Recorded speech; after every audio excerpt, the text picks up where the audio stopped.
नमस्कार, मैं डॉक्टर अरविंद कुमार यादव। आज हम लोग मौखिक परीक्षा के अंतर्गत जो मौखिक परीक्षा के दोष हैं उसके बारे में पढ़ेंगे। इसके पिछली कक्षाओं में हम लोगों ने मौखिक परीक्षा के गुण के बारे में पढ़ा था। जनरली जो भी परीक्षाएं हैं उसके कुछ गुण होते हैं, तो गुण के साथ साथ कुछ न कुछ दोष भी होते हैं। तो गुण के बारे में हम लोगों ने पिछली कक्षाओं में पढ़ा है, उसके बारे में अध्ययन किया है।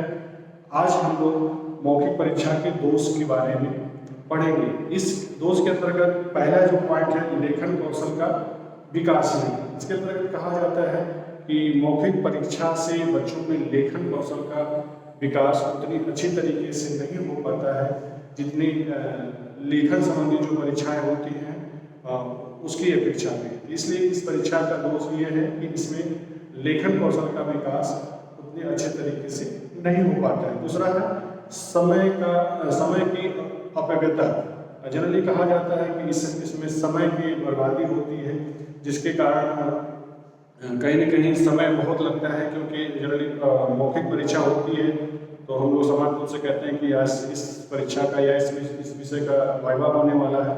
तो अगर 150 विद्यार्थी हैं तो उसमें देखा जाता है कि एक विद्यार्थी या दो या कभी कभी होता है कि 5 विद्यार्थी आते हैं और एक करके मौखिक परीक्षा देते हैं, जिसके कारण बहुत समय लगता है। जनरली सामान्य परीक्षाएं जैसे हैं बड़ी कक्षाओं की जो 3 घंटे की है या 2.5 घंटे की है या 2 घंटे की है, तो उसकी अपेक्षा इस परीक्षा में काफ़ी समय लगता है, जिसके कारण समय की बर्बादी बहुत होती है।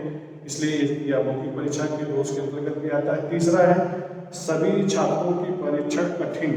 कहा जाता है कि मौखिक परीक्षा में जनरली 2 मिनट 4 मिनट या 5 मिनट वो परीक्षक के सामने जो शिक्षार्थी बैठते हैं, तो उसमें सभी परीक्षार्थियों की उतनी अच्छी तरीके से परीक्षा नहीं हो पाती है जितने अन्य परीक्षाओं में हो पाती है। अगला पॉइंट है रटंत प्रवृत्ति पर बल। जनरली कहा जाता है कि इस परीक्षा के माध्यम से जो रटंत प्रवृत्ति है उस पर बल मिलता है, इसलिए ये इसके दोष के अंतर्गत आता है। अगला पॉइंट है स्मृति पर निर्भरता है। कभी कभी होता है कि मौखिक परीक्षाएं होती हैं तो कुछ विषय वस्तु ऐसा होता है कि जिससे प्रशिक्षार्थी रट लेते हैं, तो इसमें रटन प्रवृत्ति पर बल मिलता है, तो इसके दोष के अंतर्गत ये भी आता है। अगला पॉइंट है व्यक्तिगत पक्षपात की संभावना। जनरली कहा जाता है कि मौखिक परीक्षाओं में पक्षपात, कोई शिक्षक या कोई परीक्षक किसी प्रशिक्षार्थी के प्रति पक्षपात भी कर सकता है। पक्षपात से ऐसा है कि वो किसी का पक्ष लेकर अच्छा मार्क्स भी दे सकता है, या किसी से कोई ऐसा कुछ है दुर्भावना या कोई द्वेष है, हो सकता है कि उसके मार्क्स कम भी हो जाते हैं। तो इस परीक्षा के दोष के अंतर्गत में इसको भी कहा जाता है कि यह व्यक्तिगत जो परीक्षा है वो कहीं न कहीं इसमें पक्षपात होने की संभावना रहती है। होता है नहीं होता है ऐसा हम नहीं कह रहे हैं, मगर ऐसा संभावना व्यक्त की जाती है कि इस परीक्षा में पक्षपात हो सकता है। अगली परीक्षा है हीनता की भावना। कभी कभी होता है कि मौखिक परीक्षा के अंतर्गत जैसे जो बच्चे होते हैं, जो प्रशिक्षार्थी होते हैं, वो बच्चों का जैसे को होता है कि कोई प्रशिक्षार्थी बोलने में अच्छा होता है, कोई प्रशिक्षार्थी लिखने में अच्छा होता है। तो हो सकता है कि लिखने का अगर उसको समय मिले तो वो अच्छा लिख सकता है, मगर कभी कभी बोलने में वो बेहतर उतने तरीके से अपने आप को प्रेजेंट नहीं कर पाता, या जो वो प्रश्न रहता है जो परीक्षक बच्चों से पूछते हैं, हो सकता है उतने कम समय में वो बेहतर तरीके से जवाब नहीं दे पाता है, या अच्छे से उत्तर नहीं दे पाता है, या बोलने में वो हो सकता है कि वो परीक्षा जो मौखिक परीक्षा जब होती है तो परीक्षक के सामने जब बच्चा जाता है, छात्र जाता है, तो उसको थोड़ा सा डर रहता है, भय रहता है। तो उस कारण से वो अपने आप को परीक्षक के सामने वो उस विषय वस्तु से संबंधित चीज़ों में बेहतर तरीके से प्रदर्शन नहीं कर पाता है, वो प्रदर्शित नहीं कर पाता है, जिसके कारण उसके अंदर हीनता की भावना आ जाती है। कभी कभी ज़्यादातर बच्चे होते हैं, कभी होता है कि अगर वो परीक्षक के सामने ठीक से बोल नहीं पाते हैं, ठीक से कह नहीं पाते हैं, या परीक्षक के प्रश्नों का जवाब सही से नहीं दे पाते हैं, तो उनके अंदर थोड़ा सा हीनता की भावना आती है, वो थोड़ा सा दुखी हो जाते हैं। जैसा कि आप जो बच्चे रहते हैं तो चर्चा भी करते हैं कि जैसे ही वो परीक्षक रूम से बाहर आते हैं और वो कहते हैं कि अरे यार मेरा तो अच्छे से वाइवा नहीं हो पाया, या मेरी मौखिक परीक्षा उतने अच्छे से नहीं हो पाई, मुझे पता था प्रश्न का जवाब अच्छे से, मगर मैं सर के सामने या मैडम के सामने या जो परीक्षक हैं उनके सामने मैं अपने उनके प्रश्नों का जवाब अपने बेहतर तरीके से नहीं दे पाया, इसलिए वो दुखी हो जाते हैं। तो कभी कभी जो बच्चे समझदार हैं वो तो समझ जाते हैं, मगर कुछ वैसे बच्चे होते हैं तो थोड़ा सा उसको लेके अपने अंदर हीन भावना या थोड़ा सा दुखी हो जाते हैं। तो कहीं न कहीं छात्रों के लिए या प्रशिक्षार्थियों के लिए ये ठीक नहीं है। तो ये इसके दोष के अंतर्गत आता है। अगला पॉइंट है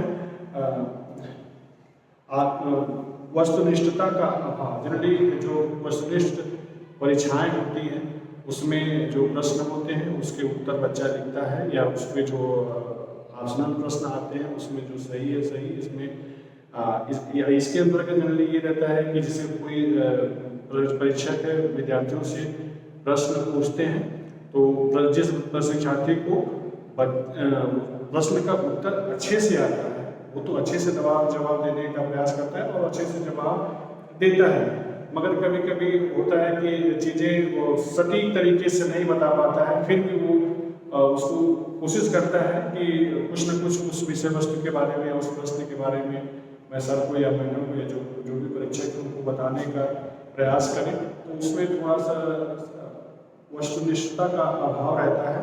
अगला पॉइंट है अधिक समय और धन की खपत।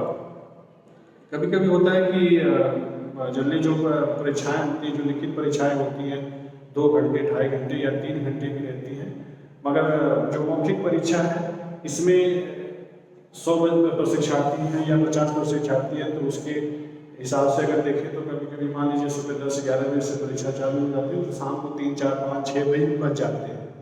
तो हालांकि उस समय में 100 से 150 या लगभग 150 प्रशिक्षार्थियों की परीक्षाएं होती हैं, और वही 100 या 50 प्रशिक्षार्थी एक साथ एक कमरे में बैठकर या एक परीक्षा हाल में बैठकर 3 घंटे में 2.5 घंटे में या 2 घंटे में परीक्षा हल कर देते हैं और उसी 2.5-3 घंटे में पूरा उनका पेपर हो जाता है। जबकि मौखिक परीक्षा में वो एक एक करके आते हैं या 2 के आते हैं या 5 की संख्या में आते हैं, तो उससे परीक्षक प्रश्न पूछता है तो हम उसको मान के चलिए कि 2 से 5 मिनट एक प्रशिक्षार्थी के पीछे समय लगता ही लगता है। कुछ विषय बिंदु ऐसे होते हैं जिसमें बातें आगे बढ़ती हैं, तो शिक्षार्थी बताता है या परीक्षक को लगता है कि नहीं बच्चा अच्छा है, बेहतर बताना चाहता है या और कुछ जानना चाहता है, तो वो उनसे बच्चों से प्रश्न पूछते हैं या कभी कभी तो घुमा फिरा के प्रश्न पूछते हैं या एक प्रश्न में भी प्रश्न करते हैं, जिससे कोई बात उठती है तो वो काफ़ी लंबी खींच जाती है, तो जिसमें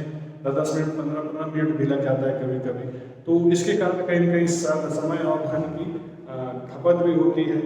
अगला पॉइंट है अमानवीय विधि।